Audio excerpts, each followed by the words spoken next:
Welcome to Pixit Pro. In this quick tutorial, we'll show you how to calibrate your microscope image for accurate measurements. Open Measurement. Click Calibration. Place the micrometer.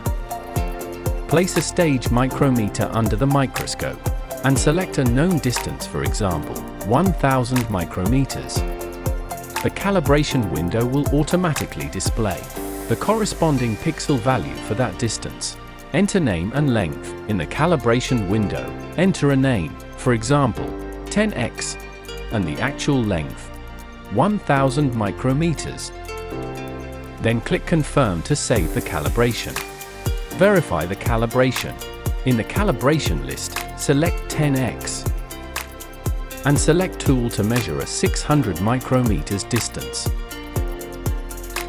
If the result shows around 600 micrometers, that's within the acceptable range. Calibration is accurate. Set up the scale bar. In the measurement panel, click Scale Bar.